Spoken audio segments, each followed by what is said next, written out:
Hello বন্ধুরা, কেমন আছো তোমরা সবাই? আশা করি অনেক অনেক ভালোই আছো। আর তোমাদের ভালোবাসায় আমিও অনেক ভালো আছি, কারণ তোমরা আমাকে যে পরিমাণে ভালোবাসা দিয়েছ এবং সাপোর্ট দিয়েছ তা আমি কোনোদিন ভুলতে পারব না। তাই তোমাদেরকে মজা দেওয়ার জন্য আবারও একটি নতুন গল্প নিয়ে হাজির হলাম, গল্পটি শোনার মতো। আশা করি ভালো লাগবে। সুনীল মুচকি হেসে বলল, তোমার মতো একটা বোন পেলে যে কেউ খুশি হবে। আমি বসে পড়লাম আর সুনীল এসে বলল, প্রিয়া দিদি তোমার মাথায় একটু তেল মালিশ করে দেব। আমি বললাম, না, আমার তেল মালিশের দরকার নেই। কিন্তু সে শোনেনি, নিজেই আমার চুলের ক্যাচার খুলে বল, রাগ করো না, তোমার এই সুন্দর রেশমি চুলে তেল মালিশ করতে ইচ্ছা করছে। তখন বাবা-মা কাজে চলে গিয়েছিল, এভাবেই সে আমার পাশে বসে মাথায় আলতো করে তেল দিয়ে মাথায় মালিশ করতে লাগল। তারপর এই সুযোগ সে আমার সাথে। আমি প্রিয়া, আমার বয়স তখন ২ বছর। আমি দেখতে অনেক সুন্দর, গায়ের রং ফর্সা, একটু স্বাস্থ্যবান, তাই আমাকে আরও বেশি আকর্ষণীয় লাগে। আমি কলেজে গেলে সবাই আমার দিকে চেয়ে থাকে। আমার একটি মাত্র অনেক আদরের ছোট ভাই আছে। আমি দ্বিতীয় বর্ষের ছাত্রী এবং তখন গ্রীষ্মের ছুটি শুরু হয়েছে। প্রতিবারের মতো এবারও কলেজ থেকে ছুটি পেয়েছিলাম। আজ ঘরের সব কাজ শেষ করে আমি বিছানায় একটু বিশ্রাম নিচ্ছিলাম। ক্লান্তির কারণে আমার মনে হচ্ছিল সারা শরীর ব্যথা হয়ে গেছে, আর আমি একটু আরাম খুঁজছিলাম। এমন সময় আমার ভাই সুনীল এসে জিজ্ঞেস করল, দিদি তুমি ঠিক আছো তো? আমি বললাম, হ্যাঁ, সব কাজ শেষ করে একটু বিশ্রাম নিচ্ছি। আমার গল্পগুলো তোমরা শুনো, কিন্তু সাবস্ক্রাইবই করো না দয়া করে। গল্পগুলো ভালো লাগলে ভিডিওটি লাইক, শেয়ার এবং চ্যানেলটি সাবস্ক্রাইব করো প্লিজ। সুনীল বলল, তাহলে আমি এখনই তোমার জন্য দুধ নিয়ে আসছি, তা খেলে এখন একটু তোমার ক্লান্তি দূর হবে। তার কথায় আমি স্বস্তি পেলাম এবং মুচকি হেসে বললাম, ঠিক আছে, দুধ নিয়ে এসো, আমি একটু ঘুমাবো। সুনীল সবসময় তার বোনদের খেয়াল রাখে। আমি তার জন্য মনে মনে অনেক দোয়া করলাম এবং তার আনা দুধ পান করতে লাগলাম। দুধের গ্লাসটি পাশে রেখে আমি বিছানায় শুয়ে পড়লাম। সুনীল বল, চলো আমি তোমার মাথা ম্যাসাজ করি, তুমি একটু ঘুমাও।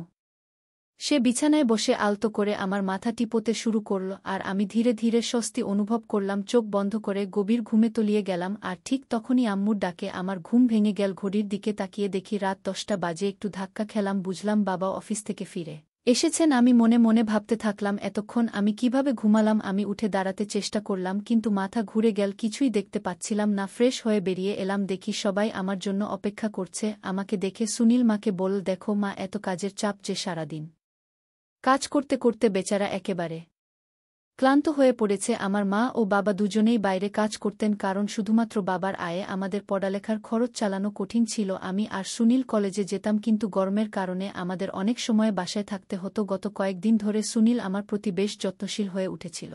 গৃহস্থালির কাজ করলে সে সবসময় আমাকে সাহায্য করতে চাইত। যখনই আমি ক্লান্ত হয়ে পড়তাম সে পাশে দাঁড়াত এবং বলত, তুমি অনেক পরিশ্রম করছো, এটা আমার কর্তব্য তোমাকে সাহায্য করা। আমি চুপচাপ শুয়ে থাকতাম। একদিন রাতে আমার ভাই চুপিসারে আমার রুমে ঢুকল। আমি তখন ঘুমাচ্ছিলাম, কিন্তু মনের ভেতর জেগেছিলাম। রুমটা অন্ধকারে নিমজ্জিত ছিল, আর আমি আতঙ্কে চোখ খুলে তাকালাম। ঘুমানোর আগে দরজাটা সামান্য খোলা রেখেছিলাম, কিন্তু যখন ঘুম ভাঙল তখন কেউ সেখানে ছিল না। নিজেই উঠে দরজা বন্ধ করে আবার শুয়ে পড়লাম, কিন্তু হঠাৎ করেই অনুভব করলাম যেন কেউ আমার দিকে হাত বাড়ানোর চেষ্টা করছে। পিছনে ফিরে তাকালাম, কিন্তু কেউ ছিল না। একটু ভয় পেয়ে গেলাম। ঘরের আলো জ্বালিয়ে দরজা খুলে বাইরে তাকালাম, কিন্তু কাউকে দেখতে পেলাম না। আগে কখনো এমন কিছু ঘটেনি, তাই একটু অস্বস্তি লাগছিল। তৃষ্ণা পেয়ে রুম থেকে বেরিয়ে এলাম পানি খাওয়ার জন্য। তখনই সুনীলকে আমি দেখতে পাই। সুনীল আমাকে দেখে জিজ্ঞেস করল, তুমি কি এখনো জেগে আছো? কি হয়েছে? আমি বললাম, কি কিছু না, ফিসনা পেয়েছিল তাই পানি খেতে এসেছি। সুনীল বল, ভয় পেয়েছ নাকি? ভয় পেয়ে থাকলে বলো,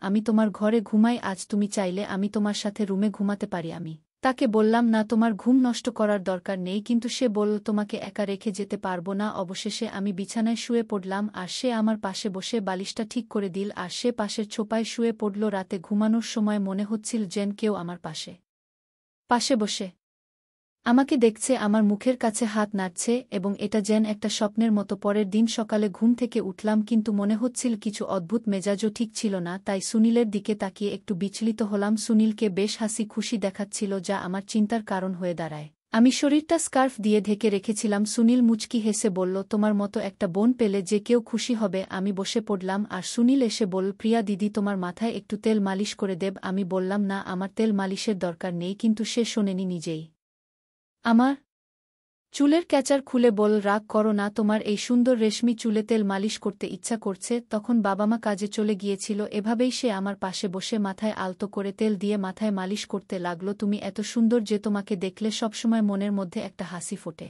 যখন যখন সে আমার চুলে মালিশ করছিল মনে হচ্ছিল তার হাতে যেন কোনো বিশেষ জাদু আছে, তখন আমি বারবার ঘুমের জগতে হারিয়ে যাচ্ছিলাম আর মনটা শান্ত হয়ে যাচ্ছিল। আমি তাকে জিজ্ঞেস করলাম, তুমি কোনো তেল ব্যবহার করছো? সে বলল, এটা খুব স্পেশাল তেল, তোমার জন্যই তৈরি। কারণ তোমার চুল এত সুন্দর। তার কথাগুলো এত মিষ্টি ছিল যে আমি বুঝতেই পারলাম না কখন যে ঘুমিয়ে পড়লাম। জানি না কেন আমি বারবার ঘুমিয়ে পড়তাম। পরের দিন ঘুম থেকে উঠতেই শরীরটা ব্যথায় ভেঙে যাচ্ছিল, জামাকাপড়ও এলোমেলো ছিল, মাথাটা একটু ব্যথা করছিল, মনে হচ্ছিল যেন রাতে ঠিকমত ঘুমায়নি। ফ্রেশ হতে বাথরুমে গেলাম, কিন্তু মনে হচ্ছিল আমি অনেক কঠিন পরিশ্রম করেছি। রুম থেকে বেরিয়ে শুনতে পেলাম কেউ যেন কারো সাথে কথা বলছে। রান্নাঘরের দিকে গেলাম পানি খেতে, কিন্তু দরজার কাছে পৌঁছে গেলাম, দেখলাম লোকটা হাতে অনেক টাকা নিয়ে দাঁড়িয়ে আছে।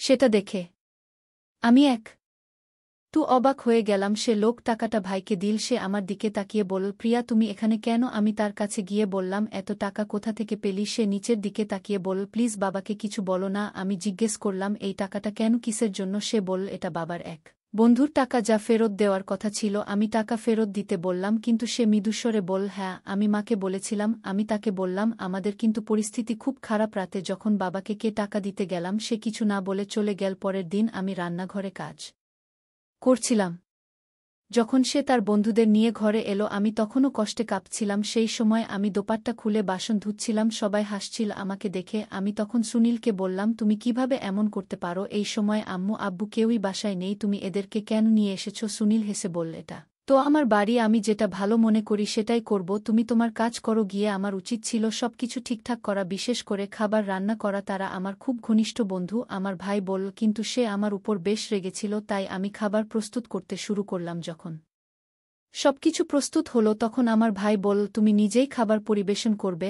আমি অবাক হলাম, কারণ এত ছোট একটা ব্যাপার নিয়ে এতটা গুরুত্ব দেয়া হলো। তার বন্ধুরা অদ্ভুতভাবে আমার দিকে তাকাচ্ছিল, মনে হচ্ছিল যেন আমাকে কিছু বলতে চায়। খাবার টেবিলে রেখে আমি রুমে চলে এলাম আর ভাবছিলাম সে তো তার বন্ধু। আমি ভাবলাম তাকে আর হয়তো এই বাড়িতে দেখতে পাবো না। তারা চলে যাওয়ার পর ঠিক তখনই সে আমার রুমে এসে আমার গালে আলতো করে স্পর্শ করল এবং বলল, তুমি এত রাগ করছো কেন? তারা আর আসবে না, কিন্তু মা বাবাকে এই ব্যাপারে কিছু বলো না প্লিজ। তার আচরণ আমাকে একটু বিরক্ত করছিল, কিন্তু তো আমি নিজের রুমে গিয়ে একটু শান্ত হওয়ার চেষ্টা করলাম। বিশ্রামের জন্য ঘুমিয়ে পড়লাম, কিন্তু হঠাৎ করে আমার পায়ে কারো স্পর্শ অনুভব করলাম। চমকে উঠে দেখি সুনীল আমার পা তার কোলে রেখেছে। সে মেসেজ করছিল। আমি তাকে থামানোর চেষ্টা করলাম, কিন্তু সে বলল, আমাকে মেসেজ করতে দাও, আমি তো তোমার যত্ন নিচ্ছি। মা বাবা তো সবসময় কাজে ব্যস্ত, তাই আমার সময় আছে তোমাকে দেখাশোনা করার। আমি ক্লান্ত ছিলাম, তাই সুনীল হাতের মেসেজে ঘুমিয়ে পড়লাম, কারণ সারাদিন বাড়ির সব কাজ আমাকেই করতে হয়। এখন কলেজ ছুটি দেওয়ার পর আমাকেই বাড়ির সব কাজ করতে হয়। বাবা মা সবাই কাজে যায়, তাই বাড়ির সব দায়িত্ব আমার। যখন ঘুম ভাঙল তখন মাথাটা ঘুরাচ্ছিল আর বিছানার চাদর এলোমেলো হয়েছিল। একটা মৃদু পারফিউমের গন্ধ পাচ্ছিলাম, যা আমাকে আরও অস্বস্তিতে ফেলল। আমি বিছানায় শুয়ে পড়লাম, মনে হচ্ছিল কেউ যেন রুমে উপস্থিত আছে এবং আমাকে জাগানোর চেষ্টা করছে। কিছুক্ষণ পর যখন চোখ খুললাম দেখলাম বিছানা শার্ট এবং পারফিউম পড়ে আছে। সবকিছুই যেন অদ্ভুত লাগছিল। আজকের দিনটা বেশ অস্বাভাবিক ছিল, কারণ আমি আর সুনীল ছাড়া বাড়িতে কেউ ছিল না। তারপর কি হলো যে আমার শরীর বেশ ক্লান্ত এবং দুর্বল বোধ করছিল, আমার মুখের রং ফ্যাকাশে হয়ে যাচ্ছিল। আর সেই মুহূর্তে সুনীল আমার পাশে এসে দাঁড়িয়েছিল। আমি কোনোভাবে অজুহাত দেখিয়ে নিজেকে সরিয়ে নিয়েছিলাম, কিন্তু মনটা অদ্ভুত সব চিন্তায় ভরে উঠছিল। আমার এই অস্বাভাবিক অবস্থা দেখে মাও দুশ্চিন্তাগ্রস্ত হয়ে পড়েছিলেন, কারণ তিনি বুঝতে পারছিলেন না আমার মধ্যে এমন কি সমস্যা হচ্ছে। সেই রাতে আমি বারবার জেগে উঠছিলাম এবং পরের দিনও ভালোভাবে ঘুমাতে পারিনি। দিনের পর দিন আমি যেন আরও বেশি রোগা হয়ে যাচ্ছিলাম। আমার সৌন্দর্য যেন কমতে শুরু করে দিয়েছে। জানি না কেন আমার সাথে এমন কিছু হচ্ছে। বাবা মা যথারীতি তাদের কাজে গিয়েছিলেন আর আমি নিজেও ডাক্তারের কাছে গেলাম। সেখানে আমি একটা চমকে দেওয়া খবর পেলাম, আমি গর্ভবতী। কিন্তু তখনও ভাবছিলাম এটা কিভাবে সম্ভব, আমার ভাই কিভাবে জড়িত হতে পারে। তখন মনে পড়ল সে আসলে আমার সৎ ভাই, মায়ের প্রথম বিয়ের সন্তান। সেই বিশ্বাসটি এতদিন আমার অজানা ছিল, যা আমাকে ভাবতে বাধ্য করেছিল আমি তাকে নিজের ভাইয়ের মতো ভালোবেসেছিলাম। আমি তখন আমার রুমে একটি মোবাইল ক্যামেরা স্থাপন করলাম, কারণ পরিস্থিতি যাচাই করা খুব দরকার ছিল। সুনীল আবারও আমার কাছে এসে মাথায় তেল মালিশ করতে শুরু করল। আমি জেগে থাকার জন্য অনেক চেষ্টা করলাম, কিন্তু তেলের গন্ধে আমি অজ্ঞান হয়ে গেলাম। কিছুক্ষণ পর মা বাবা বাড়ি ফিরলেন আর আমি ঘুম থেকে উঠলাম। ক্যামেরার রেকর্ডিং দেখে আমার মনে হলো মাটি যেন সরে গেছে পায়ের নিচ থেকে। জানতে পারলাম সুনীল তার কয়েকজন বন্ধুকে আমার রুমে এনে কিছু অশোভন কাজ করেছিল। যা আমার ধারণার বাইরে ছিল। আমি তখন বাবাকে সব দেখালাম আর তিনি খুব রেগে গেলেন। আমার ভাই টাকার জন্য এসব কাজ করেছে। বাবা সুনীলকে ধরলেন আর অনেক মারলেন, কিন্তু সে নিজেকে ছাড়িয়ে নিয়ে চলে গেল। সুনীল সেই বাড়ি ছেড়ে চলে গেছে আর কখনোই এখানে ফিরে আসেনি। বাবা তাকে চিরদিনের জন্য চলে যেতে বাধ্য করেছে। মা তাকে গ্রহণ করতে অস্বীকৃতি জানিয়েছিল। এখন আমার পেটে শিশুটি বেড়ে উঠছে, তাই আমি এই বাচ্চাটি নষ্ট করে ফেলি, কারণ এর বাবাকে আমি জানতাম না। পৃথিবীতে আসলে আমি তার কি পরিচয়, তাই আমি এই কাজটি করতে বাধ্য হই। সে আমার জীবনে প্রবেশ করেছিল অন্যায়ভাবে, তবে সুনীল আমার জীবনে যে দুঃস্বপ্ন নিয়ে এসেছিল তা আমি কখনোই ভুলতে পারব না। যখন আপনি নিজের পরিবারের সদস্যদের কাছাকাছি রাখেন, তখন তাদের নিরাপত্তা নিয়ে সর্বদা সচেতন থাকুন। কোনো যুবতী মেয়েকে কখনো এমন ব্যক্তির কাছাকাছি যেতে দেবেন না যার মনোভাব সন্দেহজনক। সমাজে এমন কিছু মানুষ থাকে যারা সর্বদা সুযোগের সন্ধানে থাকে, এবং আপনার মেয়ের সুরক্ষার জন্য আপনাকে সতর্ক থাকতে হবে। আপনার সন্তানদের প্রতি আপনার দায়িত্ব এবং যত্নে কখনো উদাসীন হবেন না। আমার বাবা মা নিজেদের জীবনের তাগিদে এতটাই ব্যস্ত হয়ে পড়েছিলেন যে তারা আমার সৎ ভাইয়ের সাথে আমাকে একা রেখে দিয়েছিলেন, আর আমি তাকে আমার বিশ্বাসযোগ্য বন্ধু ভেবেছিলাম। কিন্তু সময়ের সাথে সাথে বুঝতে পারলাম নিজের ও পরিবারের সুরক্ষার সবচেয়ে গুরুত্বপূর্ণ। গল্পটা কেমন লাগলো জানাতে ভুলবে না। আরও মজার মজার রোমান্টিক গল্প শুনতে চাইলে ভিডিও লাইক, শেয়ার এবং চ্যানেলটি সাবস্ক্রাইব করতে এবং বেল আইকনটি ক্লিক করতে ভুলবে না। ধন্যবাদ।